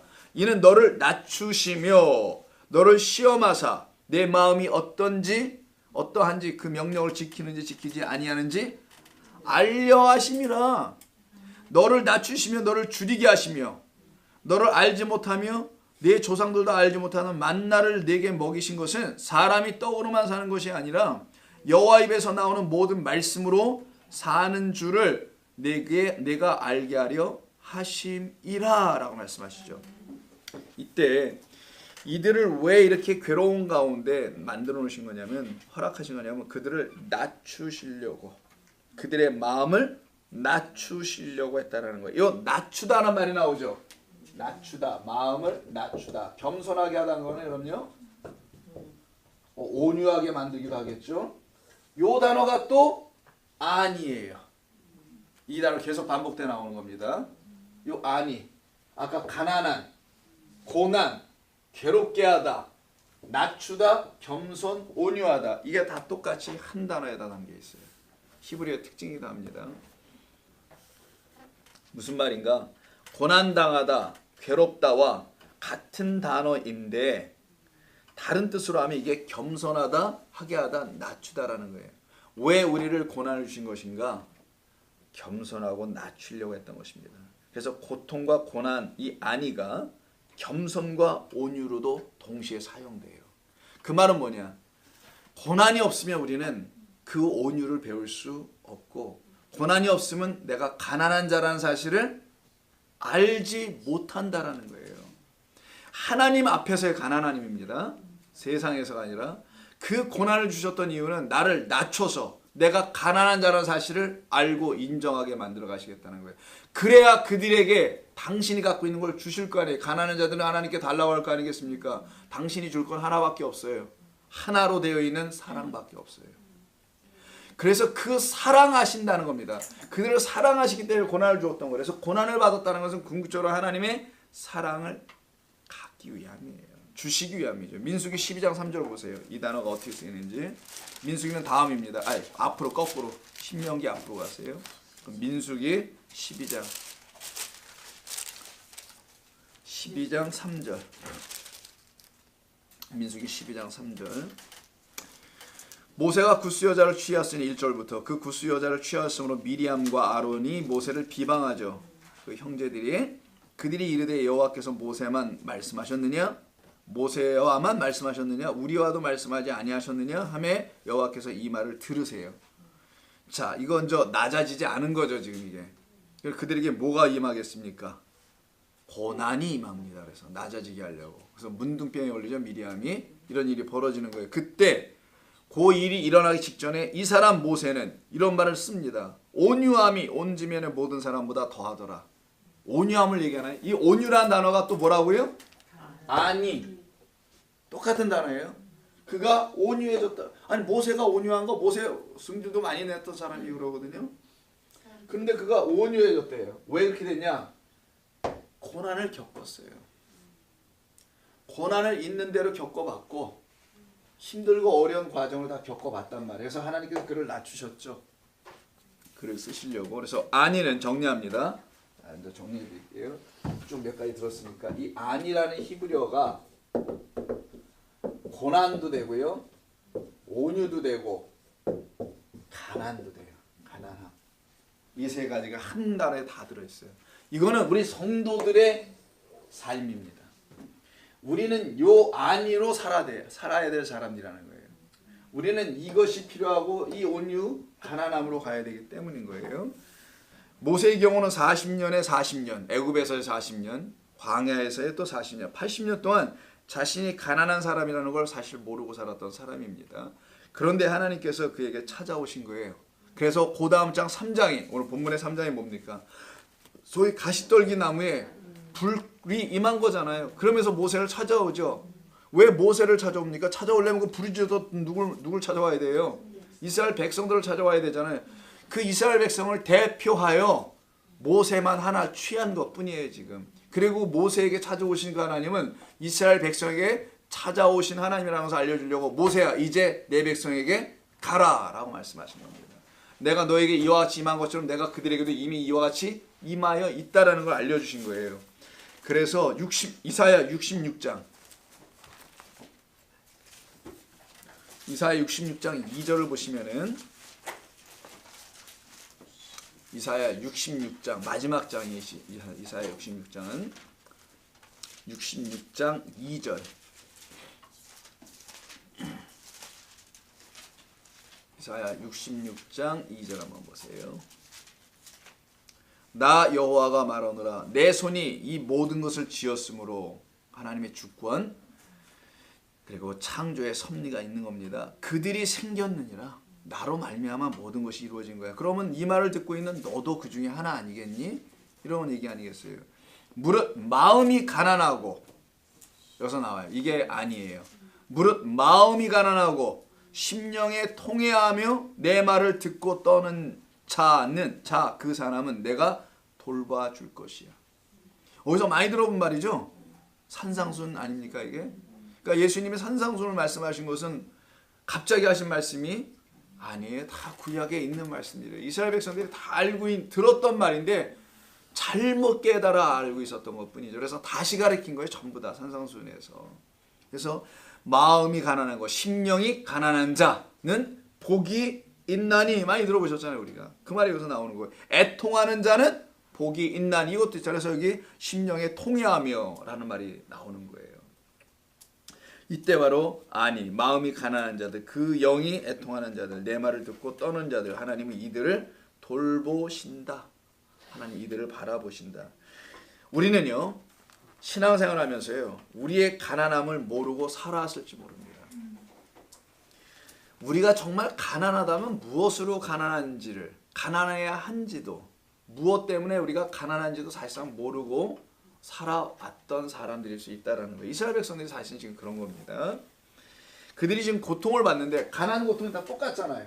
고난 속에 있는데 무엇이 그들을 고난으로 던지는지를 잘 모른다는 거예요. 왜 내가 고난을 받고 있는지. 그 말은 내가 무엇으로 가난한지 똑같은 말이에요. 내가 왜 이런 고난을 받지? 내가 뭘 잘못했나? 1차적으로 항상 그 생각하죠. 내가 뭘 잘못했나? 뭐 내가 죄를 졌나? 이 생각만 떠오르잖아요. 성경은 그러지 않아요. 이스라엘 백성들 뭘 잘못했다고 나왔나요 여기? 그냥 앞지 아래서 갑자기 이상한 바로 때문에 고통당하고 있는 거잖아요 지금요. 세상 왕이라는 바로 때문에 무슨 죄가 아니라. 그럼 내가 왜 고난을 받는 것인가? 그 말은 같은 단어니까 내가 왜 가난하여져 있는 건가? 난 무엇으로 가난한가? 우리 믿는 사람들은 진정 무엇으로 가난한 사람들인 것을 가르치는 겁니다. 우리는 어떤 것이 없어서 가난한 사람들이에요. 이 세상 사람들이 말하는 그런 것들이 없어서 가난하다는 게 아니라 우리는 뭐부터 없냐? 하나님의 사랑이 없어서 가난한 자들입니다. 하나님의 긍휼과 자비와 은혜와 임재와 인도하심 이런 것들이 내 삶에 없었어요. 그래서 내가 빈궁하고 가난한 영혼으로 살았던 자들이죠. 근데 그런 자들에게 찾아오셔서 끌어내서 인도하시고 임재하시고 사랑하시고 긍휼히 여기시고 참아내시고 자비로 은혜로 채워가시는 그 하나님을 이들이 광야에서 배우는 거예요. 지금 좀 있다가. 그래서 그들이 비로소 하나님의 용서와 죄사함을 알게 되고요. 자신의 가난한 심령을 그들이 비로소 보았을 때 그들은 하나님께 구해야 할 것이 드디어 무엇인지를 알게 됩니다. 진짜 부르짖어야 될 게 뭔지 안다는 거예요. 고난의 문제를 해결해 달라고 부르짖는 게 아니라 나는 이 고난을 당할 때마다 하나님이 내게 계시지 않음을 난 보았습니다. 이걸 본 거예요 이제 드디어. 왜냐하면 고난을 당할 때 뭐만 보였냐면 고난만 보였거든요. 힘들 때는 힘든 것만 보였거든요. 다퉜을 때는 그 왼수만 마음에 늘 있었거든요. 그것만 보였던 내가 정말 가난한 영혼이라는 거예요. 그런 가난한 영혼에 하나님을 채워주시면은 당신이 임하여 주시면 그를 부요하다라고 하는 거예요. 그것을 이루어 주시려고 이들에게 지금 하나님께서 고난을 주셨던 거고 때가 찼기 때문에 하나님은 부르짖는 이 형식을 통하여서 이 틀을 통해서 당신을 찾게 하셨던 겁니다. 우리는 이러한 것을 구하는 자들에게 이러한 것들로 풍요롭고 부유하게 하시는 그 하나님을 만나게 되는 거예요. 그래서 산상수훈의 첫 번째 복, 여러분 아시다시피 심령이 가난한 자들은 복이 있나니 천국이 저희들의 것이요. 천국은 하나님의 나라, 하나님이 통치하심이 있는 나라가 되는 걸 말하는 거예요. 우리가 그 백성이 된다는 겁니다. 그들은 그 평안을 갖게 되겠죠. 심령이 더 이상 가난해지지 않습니다. 하나님의 나라로 채워지죠. 두 번째 복이 뭐예요? 애통하는 자는 복이 있나니 그들이 위로를 받을 것이요. 그래서 아까 돌보신다고 하죠. 애통하는 자 하나님이 돌보신다. 이 두 가지를 얘기해요. 이사야가. 거기에 뒷붙여서 우리 주님이 여러 가지 팔복을 쫙 붙여서 산상수에서 말씀합니다. 이와 같이 이제 자기의 영혼의 가난함이 무엇인지를 고난과 고통 가운데서 깨달아 안 사람들은 하나님 보시기에 좋았더라가 되는 거예요. 그게 하나님 보시기에 좋았더라는 무슨 말일까요? 그게 창조니까 새로운 피조물이라고 하는 거예요. 그래서 이해하셨죠? 우리를 새로운 피조물로 만들어 가시려고 하는 거고, 이제 내가 새로운 피조물로 다시 지어지게 하시려고 고난을 주셨던 거구나. 그 고난을 통해서 나는 하나님을 온전히 구하는 자가 되었구나. 고난을 해결해 달라고 구하지 않고 이제는 하나님을 구하는 자가 되었구나. 하나님을 찾는 자가 되었구나. 그래서 그의 임재하심으로, 인도하심으로 나의 삶은 폭이 이제는 넓어지기 시작하는 거죠. 그래서 폭이 넓다 못해 바다처럼 넓어져. 거기다가 돌멩이 던지면 바다가 소리를 내긴 하나요?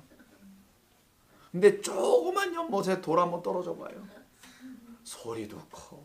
돌의 물론 사이즈에 따라서 다르겠습니다. 파장도 커요. 근데 저 태평양 한복판에 여러분 비행기가 떨어져도요 흔적도 없어 찾지도 못합니다. 소리 하나 내지도 못해요. 너무 광대해서. 이게 크신 하나님이라는 거예요. 크고 위대하신 그 하나님이 여러분의 하나님으로 여러분을 채우는 걸 천국이 저의 것이라고 하는 건데, 뭐 어디 이상한 데 패러다이스 가는 게 아닙니다. 그런 삶을 여러분들이 갖게 되는 거죠. 지금 그들에게 은혜와 평강이 지배될 수밖에 없죠. 그래서 그들을 새로운 피조물이다. 보시기에 참 좋은, 이제는 이렇게 하나님께서 이 겉모습을 보시고 지금까지 오랫동안 참 위대하시게 인내하셨지만, 이제는 여러분들의 그 안이, 속사람이 강건해진 새로운 피조물을 보시고서 진짜 하나님께서 보시기에 좋았다라고 저는 생각할 겁니다. 물론 요 모습도 뭐 괜찮다 보실 거라고 생각해요. 뭐 배도 나오고 얼굴도 뭐 주름 잡히고 겉모습도 생기고 다 괜찮습니다. 바로 이와 같은 가난한 자들로 우리를 세우셨던 이유가 우리의 삶에도 있는 겁니다. 그래서 여러분들이 예수님 제대로 만나기 시작하는 거예요. 그리스도를 알게 되는 거죠. 그래서 나의 가난함은 하나님이 내 안에 계시지 않았던 것임을 알고 바로 그 하나님으로만 나는 구원받고 구제됨을 깨달아 가는 사람이 되는 겁니다. 그게 우리 신앙의 여정이라고 하는 거예요. 그러다가 철로 역정이라는 존 버니어의 쓴 책에는 크리스천이라는 사람이 두려움 가운데 천국을 향해 갑니다. 가장 잘못된 책 중에 저는 하나라고 봐요. 하나님의 말씀을 잘못 이해합니다. 두려워서 막 저 천성까지 꼭 가야 되는데 막 사방에서 그냥 공격하는 것들이 왜 이렇게 많은지, 마귀 새끼들이 왜 이렇게 많은지, 그 막 그냥 또 넘어지고 넘어지는데 끝까지 가긴가. 비스무리하게 맞는 것 같지만 힘들게 가는 길이 아니에요. 그래서 철로 역정이라고 썼잖아요. 아주 나를 역정하게 만드는데, 화나게 만드는데 힘든 고된 여정이 아니에요. 신앙생활은. 그렇게 여러분들 왜 힘들게 하나님 만드세요? 그럼 믿지 말아요. 차라리 그냥 떠나 여기를. 절로 가세요. 절 얼마나 편합니까? 깊은 산 속에서 목탁 소리야 풍경 소리 나 좋더라고 이 소리요. 거기서 절밥은 또 얼마나 맛있어. 교회 친교 국밥하고는 차원이 틀려요. MSG 잔뜩 뿌려가지고 막 아무렇게나 쥐어서 우리 성도들의 건강을 해치고 있는 매 주일마다의 그 식사와는 전혀 차원이 다릅니다. 장로는 이번 주는 아니야. 내가 인정할게요. 그건 분명히 해주세요. 이번 주 장로는 친교야. 자, 맛있는 거 드려요. 그러니까 김치도 막 만드시고 아주 정성을 다 쏟으셨어요. 자, 그런데 우리는 그렇게 가는 게 아니에요. 두렵고 또 얼마나 무서워서 이렇게 신앙생활하는 게 철로 역정은 아닙니다. 그런 게 아니에요. 그래서 마귀들이 그냥 사방에서 우글거리고, 물론 그럴 수 있죠. 마귀들. 근데 마귀가 난데 뭘, 마귀가 밖에 어디 있어요. 밖에 내가 마귀였지. 마귀가 자기인 줄 보니까 맨날 마귀가 밖에서 자기를 어떻게 하는 줄 알고 있지. 내가 마귀야 내가. 근데 내 안에 있는 그 7 마귀가 참된 영, 하나의 영으로 오신 그리스도에서 쫓겨난 거란 말이야. 진리의 말씀이 내 안에 들어오니까 7 귀신 들린 막달라 마리아가 그 안에 있는 것이 쫓겨나고 예수 한 영을 갖게 됐다는 얘기. 그래서 그가 평생 쫓아가는데 십자가까지 간 거예요. 그래서요. 막달라 마리아. 여러분들이 막달라 아닙니까? 막달라 그랬잖아 지금까지. 막달라 마구달라 막달라 아재가 아닙니다. 이거 사실이었잖아. 왜 나 자꾸만 아재로 하는 사람으로 몰아붙이지 마세요. 막달라 그랬잖아. 고난만 있을 때마다. 이제는 우리 막달라와 안 그래. 하나님의 임재와 인도하심과 긍휼과 자비를 구하죠. 그래 내가 구제된단 말이에요. 이 가난에서 벗어나요. 이 고난에서 벗어납니다. 그런 자로 우리를 만들어 가시기 위함이죠. 그래서 우리는 구제를 받는 겁니다. 뭘로? 하나님의 긍휼과 자비로 구제를 받는 거예요. 구제하면 또 떠오르는 데가 있죠. 우리 주님이 구제, 너희는 뭐뭐 하는 것을 조심하라면서 첫 번째 구제에 대한 얘기를 마태복음 6장에서 하는데 안 볼게요. 다 하시는 건데 그때 구제라는 말이 이걸 다 이제 구원인데 구원을 다른 말로 하면 구제예요. 뭐 구제 의연금을 하지 마시고 구제만 생각하자고요. 이 구제를 갖다 헬라어로다가 엘레네 모스네 이게 써요. 이걸 어근으로 이게 구제 맞아요. 뭐냐면 almsgiving 도와주는 거, 자선하는 거, 누구의 어려운 사정을 보고 한 푼 적선해 주는 거 이런 걸 갖다가 give me a quarter 뭐 이러잖아요. God bless you 이런 많이 들어보셨죠? 그때 쓰는 걸 이제 엘레는 모스네라고 해요. 헬라어로. 근데 이건 엘레오스 여기서 나와요. 어근이 엘레오스라고 합니다. 이거는 뭐냐? 긍휼이에요. 자비입니다. 이 본래 뜻이. 엘레는 모스네 즉 구제다. 구원은 어디서 나오는 거냐? 사실은 보니까 긍휼과 자비로 말미암는 것을 가르치는 겁니다. 근데 바리새인들은 유대 율법사들은 이걸 몰랐어요. 그리고 자선만 열심히 했습니다. 그래서 우리 크리스마스 때 자선 냄비가 있잖아요. 우리를 늘 불편하게 하죠. 세이프에 들어갈 때마다 땡그랑 나올 때도 그렇고요. 그래서 우리에게 특별히 불편했던 이유는 주머니에 20불짜리밖에 없었던 이것이 특별히 우리를 불편하게 했던 이유 중에 하나였었고 1불이 있을 때는 얼마든지 우리가 마음 편하게 그 길을 쫙 지나갈 수 있었습니다. 그러면서 불구하고 우리는 눈만 안 마주치면 그냥 지나가기도 했었어요. 그래서 우리는 눈의 시선을 항상 땅과 하늘을 둘 중에 하나에다가 뒀는데 예수 믿는 사람이니까 땅으로 두지 않고 하늘을 보면서 그걸 자선이라고 그러고 그렇게 했었어요. 이 유대인들은 열심히 우리처럼 그러지 않고 그들은 그와 눈을 마주쳤습니다. 왜 마주쳤냐면 나를 꼭 기억하시오. 내가 자선했던 것을 꼭 기억하시오. 눈을 꼭 마주치고 그렇게 해서 저 바리새인들 했거든요. 그랬더니 예수님이 저 바리새인들처럼 외식하며 구제하지 마라. 저건 구제가 아니야. 참된 구제를 가르쳐 주시는 내용이 저 산상순 마태복음 6장에 나오는 거거든요. 그래서 그 구제 이야기가 시작되는 겁니다. 우리가 하나님께로부터 구제된 것은요, 하나님의 자비하심으로 되는 겁니다. 하나님의 긍휼하심으로 말미암다는 걸 가르치는 게 하나님 예수님이 가르치신 긍휼 구제예요. 그러므로 우리가 구해야 할 것은 하나님의 자비하심 긍휼입니다. 그걸 하나님의 은혜라고 하는 거예요. 하나님의 긍휼과 자비를 받을 자격이 전혀 없는 나라는 존재가 바로 하나님의 긍휼과 자비가 아니면 나의 죄와 허물은 사함을 받을 길이 전혀 없다는 것을 알기 시작할 때 내가 그 긍휼이 필요하구나. 전적인 은혜. 내가 구하지 아니하여도 주시기로 되어 있는 걸 전적 은혜라고 하는 거예요. 그 전적에다가 지읒자 하나만 빠져도 여러분 내가 뭘 하면 받는 것으로 되는 게 은혜에 대한 오해예요. 은혜는 여러분의 의지와 관계없어요. 하나님이 주시기로 작정한 거예요. 하나님의 본질입니다. 하나님을 구하면 하나님의 본질로 올 거 아니에요. 하나님께 구하면 하나님의 본질이 안 와요. 하나님도 헷갈려요. 내가 뭘 갖고 있지? 나에게 자꾸만 구하네. 근데 나를 구해봐. 나는 이런 존재야. 내가 긍휼이야. 나는 자비야. 그걸 주신단 말이에요. 그걸로 우리가 전적인 은혜를 받는 거예요. 그래서 내가 구제를 받는 거죠. 정말 구제받는 인생이 되게 됩니다. 사실 그들만 하나님 앞에 나와서 온전한 제사를 드릴 수 있는 자들이 돼요. 참된 제물, 선물을 하나님께 드릴 수 있는 자들이 됩니다. 그것 전에는 너희는 나에게 뭐 하지 말라? 제사하지 마. 제사 좀 하지 마. 아까 그 이사야 66장 그 다음 3절이 바로 제사 살인하는 자들이란 말이 나와요. 너희들은 살인만 해 맨날 동물이나 죽이고 쓸데없는 짓이나 해. 그 생명을 취하는 게 그렇게도 좋으냐? 이 강큰 인간들아 왜 이렇게 자꾸만 죽여대는 거야?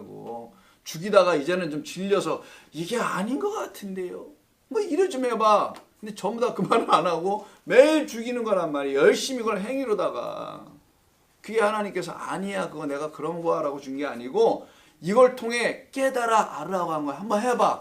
아닌 거 알겠지? 그럼 어떻게 할까요? 라고 물어 좀 봐봐. 그럼 내가 어린 양을 정말 너에게 줄게.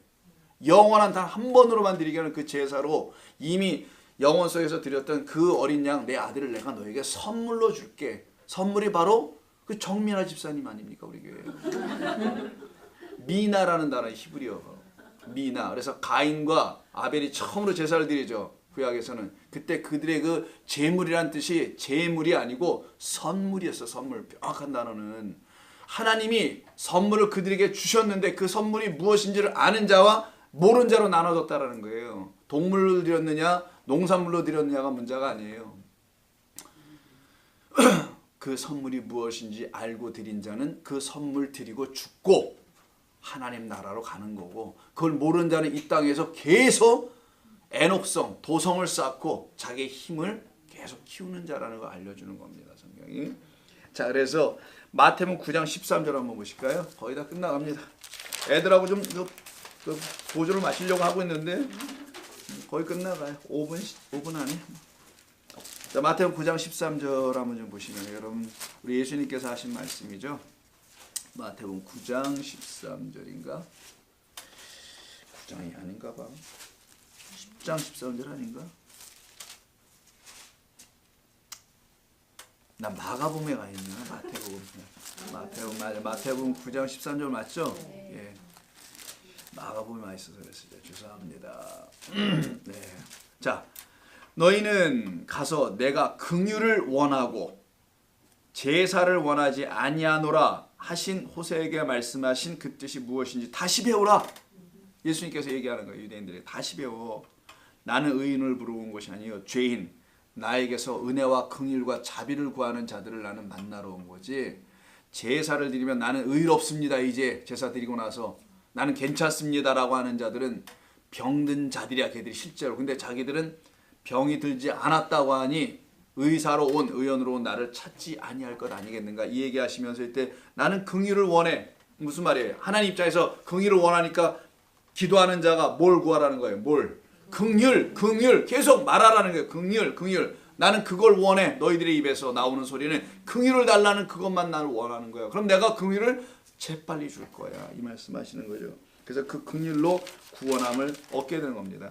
이와 같이 하나님께 긍휼, 엘레오스입니다. 여기 써 있는 거. 엘레오스를 구하지 않고 죄를 드러나 보여주는 율법의 본뜻이 무엇인지를 알지 못해요. 율법은 죄를 들춰내는 거란 말이에요. 본래가. 근데 그것을 알지 못하고 여전히 하나님의 율법을 마치 인간이 감당할 수 있다고 생각해서 인간의 법인 양, 이게 하나님의 법인데 율법은 하나님의 것인데 이게 인간의 법으로 탈바꿈시켜갖고 인간이 뭘 할 수 있는 것, 지켜낼 수 있는 것으로 착각을 하고 오해를 해서 그걸 가지고 인간의 선을 쌓게나 하는 도덕, 윤리, 종교의 법 정도로 여긴 어떤 율법 교사가 예수님을 찾아와서 어떻게 하면 영생을 얻어볼까 하는 이야기를 한 적이 있어요. 그게 누가복음 10장 선언한 사마리아인의 이야기예요. 그때 그 끝에서 누가복음 10장 37절에서 뭐라고 합니까? 누가복음 10장 37절. 여러분 너무 잘하시는 거니까 선한 사마리아 설명 안 해도 되죠. 그때 그 강도받는 자의 그를 살려내준 참된 이웃이 누구인지 너 한번 생각해보라. 제사장이냐? 레인이냐? 누구냐? 아닙니다. 내 생각에는 이 사람 중에 누가 강도받는 자의 이웃이 되겠느냐 이르되 자비를 베푼 자입니다. 이때 자비가 엘레오스예요. 긍휼을 베푼 그 사마리아 사람입니다. 라고 대답하는 거예요. 하나님이죠. 그리스도시죠. 그리스도는 자비. 그 긍휼을 우리에게 주시러 이 땅에 오신 분이라는 사실을 알려주는 겁니다. 이것을 모를 때는 그 하나님을 끝까지 대적하고 원수와의 관계로 살 수밖에 없어요. 이것은 율법의 본인 우리 안에 있는 죄와 사망에 대해서 눈을 뜨게 하는 거거든요. 그리고 그리스도 그 복음으로 인도하게 하는 그 본래의 뜻, 그 뜻을 깨달아 안 사람들은 이제 율법에 대해서는 죽습니다. 그리고는 복음에 대하여만 살아나길 원해요. 복음을 알고 싶어하는 거예요. 율법은 난 모르겠어요. 이해도 안 갑니다. 근데 복음을 들려주시오라고 하는 겁니다. 이와 같이 자기의 영혼이 가난한 영혼인 것을 아는 사람들만 하나님께 온전히 드디어 기도하는 거예요. 구할 수 있게 됩니다. 그래서 온전히 구하고 기도하는 자가 한 사람 있어요. 신약성에 보면 이는 아직 예수를 만나지 못했습니다. 근데 유대 율법에 구제와 기도와 구일 이렇게 다 있으니까 그대로 따라 열심으로 섬기는 자가 있었어요. 근데 그는 유대인은 아니었었어요. 고넬료라는 사람이. 10장 가보세요. 사도행전. 자, 여기 읽고 한번 맞춰볼게요. 사도행전 10장을 보시게 되면 10장 1절에 가이사랴의 고넬료라는 사람이 있으니 이탈리아 부대에 로마 군대의 백부장 100명의 군사를 거느리고 있는 장교예요. 그는 경건합니다. 유대인이 아니에요. 근데 유대교로 개종한 사람이에요. 경건하여 온 지방과 더불어 하나님을 경외하며 백성을 많이 모았대요. 구제하고 하나님께 항상 기도하더니 그럼 이가 구제했던 건 뭡니까? 유대교가 가르쳐준 이 구제는 했겠죠. 긍휼을 찾는 그런 구제가 아닌 자기의 영혼이 하나님의 긍휼로 구원받는 그것은 못하고 누구를 도와주는 것만 하는 거야 이게. 그렇게 해야만이 뭐하는 거? 구원받은 자의 삶이라고 생각하게 하는 그 유대교의 가르침 안에 있어서 구제와 기도를 열심히 그대로 했어요. 하라는 대로 일단. 근데 하나님이 그의 중심을 보신 것이지. 깨끗함을 보셨겠죠. 그래서 이에 기도와 구제 4절 고넬료가 주목하여 보고 사자가 임했어요. 주의 천사가 이르되 주여 무슨 일이니까 천사가 이르되 꿈속입니다. 내 기도와 구제가 하나님 앞에 상달되어 기억하신 바 되었다. 기억하시네 하나님이요. 잊어버리지 않으세요. 오늘도 본문에서 기억하시잖아요. 기억하신 바 되었다. 이제 사람을 보내라. 누구에게? 요바에 있는 베드로에게. 베드로도 동시에 꿈을 꾸죠. 무슨 꿈을 꿉니까? 가증하고 속된 것을 그냥 보자기에 잔뜩 싸서 동물들을 내려줍니다. 아유 잡아먹어. 못 잡아먹겠어. 3번 왔다 갔다 하니까 결국은 먹어야 된다는 것을 깨달아 꿈에서 깨어납니다. 19절 베드로가 그 환상에 대하여 생각할 때 이게 무슨 일인가 하고 성령께서 그에게 말씀하시되 두 사람이 너를 찾으니 일어나 내려가라. 의심하지 말고 함께 가라. 왜 이런 말 한 거예요? 그가 유대인이 아니고 이방인이니까. 이방인들과 함께 섞이지 않거든요. 유대인은. 예수 믿는 사람 진리 가운데 있다고 사도인데도 불구하고 아직도 당시에는 율법과 복음이 이렇게 부딪히고 있을 때예요. 여전히. 둘 중에 하나가 끝나야 되는데 아직도 율법 아래 한 발, 복음 아래 한 발에서 갈라디아서 가면 사도 바울이 이 베드로를 꾸짖어요. 유대 땅에서 예루살렘에서 교회에서 몇몇 사람들이 유대교 사람들이 올라온 유대교 그리스도인들이 올라왔을 때 그 전까지는 나랑 같이 이방인들과 함께 같은 식탁에 앉아서 둘러먹더니만 그들이 온다니까 재빨리 자리를 옮겨가지고 너 왜 그딴 짓 한 거야? 그 대놓고 꾸짖었습니다. 갈라디아에서 아예. 그런 일이 이에게 있었어요. 이 일이 있은 다음에 전인지 정확히 알 수 없어요. 이게 역사적 순서로 기록된 건 아니니까. 이건 전이라고 생각하고 그래서 내려갔습니다. 내려갔더니 욥바에 가본 거예요. 보니까 사람들이 가득 모여 있어요. 25절 마침 베드로가 들어올 때 고넬료가 맞아 발 앞에 엎드려 절하니 베드로가 일으켜 이르되 일어서라 나도 사람이다. 나는 하나님이 아니야. 나한테 하라지 마라. 28절 이르되 유대인으로서 이방인과 교제하며 가까이 하는 것이 위법인 줄 율법에 어긋난 것인 줄 너희도 알거니와 하나님께서는 내게 지시하사 아무도 속되다 하거나 깨끗이 아니하다 하지 말라 하시기로 부름을 사용하지 아니하고 왔노라. 이제 깨달아 알았다라는 거예요. 이게 뭔 일인지를. 그러니까 먼저 뭐부터 한 거예요? 하나님께서 베드로부터 먼저 죽여준 거죠. 율법 없는 이방인들에 가게 하기 위해서 그에게서 율법을 빼내어 버리는 겁니다. 그리고 복음으로 그리스도로만 가게 했던 일이 벌어진 거예요. 그리고 이가 기도하고 상달됐다 했잖아요. 아까 4절에서. 그리고 31절에서 또 한 번 말해요. 베드로가 말하되 고넬료야 하나님이 내 기도를 들으시고 내 구제를 기억하셨느니라. 그건 무슨 말이에요? 이제 고넬료를 진짜 구원하시겠다라는 거예요. 진짜 구제하시겠다는 거예요. 당신의 긍휼로. 아직 긍휼의 은혜의 법을 알지 못하는 거예요. 하나님의 은혜의 복음을 못 들었던 거예요. 얘는요. 그냥 자기가 뭘 하고 신앙생활하고 교회 나오고 하라는 대로 하고 이러면 되는 줄 알고 그냥 따라왔던 아주 순전한 그리스도인 같은 사람들이지. 지금의 우리 성도들이 다 그렇지 않습니까? 교회에서 하라니까 그냥 다 하는 거야. 예배를 몇 시에 드리자 같이 하고 예배 드릴 때 어떻게 하자? 그대로 다 하고 그거 다 하면 된 줄 알고 있어요. 근데 그게 너무 익숙하니까 그거 하지 말자고 그러면 안 된다고 난리를 치고 막 어지러워진 거야. 헷갈리는 거야. 참 미치겠어요. 그런 것이 자기들에게 걸림돌인 줄 모르고 그래서 일을 구제하는 겁니다. 하나님께서 지금 율법으로 잘못 배워 있는 일을 율법으로 쇠뇌당하 있던 베드로를 다시 풀어서 그를 온전케 하여 보내셔서 어떤 일을 하시는지 보세요. 베드로가 34절 입을 열어 말하되 내가 참으로 하나님은 사람의 외모를 보지 아니하시고 할렐루야 할렐루야 외모를 보지 않는 데서 할렐루야 이 밤에 오신 분들은 특별히 할렐루야 외모를 보시지 아니하고 죽으러 가고 있는 우리의 외모를 보지 아니하시고 각 나라 중 하나님을 경외하며 이가 경외했잖아요. 두려워하며 의를 행하는 사람은 다 받으시는 줄 내가 깨달았다. 어디에서든지 이런 사람은 하나님이 구원하시기로 작정된 자들은 다 성령을 주셔서 구원하신다 그러잖아요. 사도행전에서. 그런 자들을 예배 놓으신 거예요. 먼저 된 자를 부끄럽게 하시려고.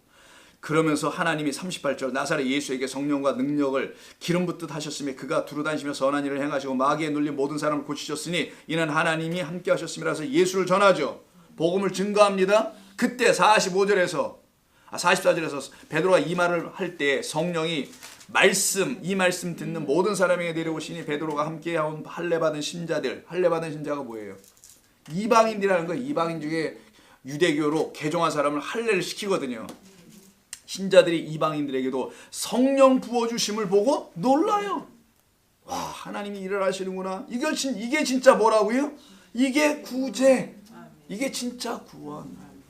이걸 보여준 거예요. 고넬료한테. 고넬료는 그러니 진짜 구원이 뭔지 알았을까요? 진짜 구제가. 방언을 합니다. 기도합니다. 기뻐합니다. 성령을 받았으니 47절에 누가 능히 물로 세례 베풀 그 말이요 명하여 예수 그리스도의 이름으로 세례를 베풀라니 이들이 성령 세례를 받게 됩니다. 이 일이 벌어져요. 그걸 놓고 다시 예루살렘 교회 가서 사도 바울이 보고하는 게 11장 14절. 그가 누구? 고넬료가 너와 내 온 집이 구원받을 말씀을 내게 이르리라 함을 보았다.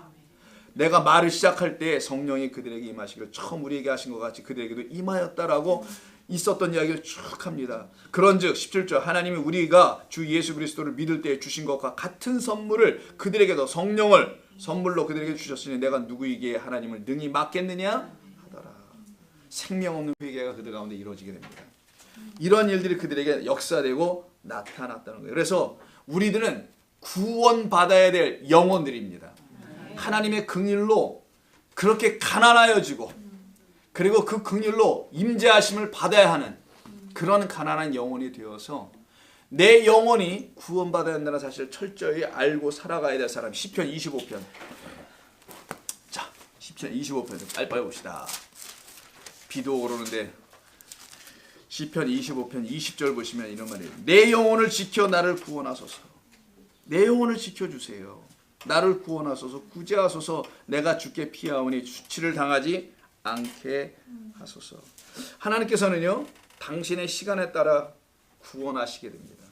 당신의 시간에 따라서 우리에게 구원하시려고 우리에게 믿음을 이 고난 가운데서 주시는 거예요. 하나님의 주권을 인정하는 것을 믿음이라고 해요. 하나님의 섭리를 깨달아 아는 것을 믿음이라고 하는 겁니다.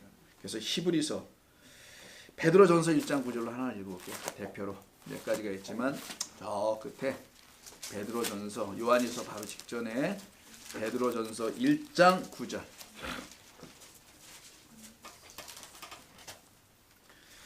이렇게 낮아지게 하시고 그래서 고난이 내게 참으로 유익하다는 사실을 알게 하는 하나님의 우리를 가난하게 하시는 삶의 내용들을 통해서 우리는 깨달아 합니다. 나의 영혼이 어떻게 구원받는 것인지를. 그걸 통해서 우리는 믿음이라는 걸 갖기 시작해요. 그래서 베드로전서 1장 9절을 보니까 믿음의 결국은 무엇이냐? 그 끝은 영혼 구원이다. 이렇게 써 있는 거예요. 베드로전서 1장 9절 377면에 믿음의 끝, 결국은 믿음의 목표, 목적은 텔레오스는 곧 영혼의 구원을 받는 일이다. 그래서 우리에게 그 믿음 주시려고 하나님을 온전히 아는, 하나님의 마음을 아는, 하나님의 뜻을 아는 그 마음을 우리에게 주시려고, 그걸 우리가 가지면 우리가 믿음을 가졌다고 하는 겁니다. 그 마음이 우리에게 들어오면 그 믿음이 내 영혼이 구원받아야 될 자라는 사실을 알게 해주게 되죠.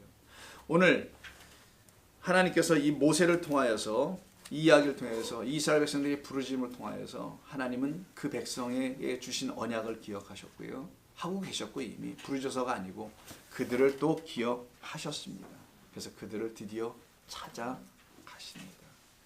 다음 주에는 우리가 그래서 모세에게 찾아오신, 그 언약대로 찾아오신, 그 약속대로 찾아오신 우리 주님을, 하나님을 다음 시간에 같이 한번 만나보는 시간을 갖도록 하겠습니다. 기도하시죠.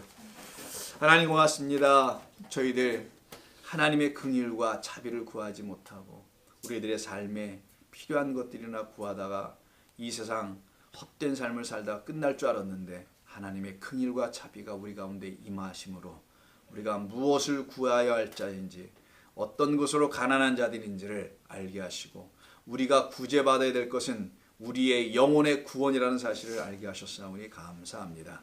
이 일을 위해서 주님께서는 단 한순간도 세우신 언약을 잊어버리신 적이 없으시고 우리를 돌보지 아니하신 적이 없음을 압니다.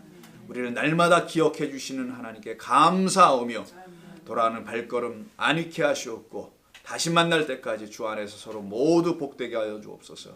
예수님의 이름으로 기도하옵나이다. 아멘.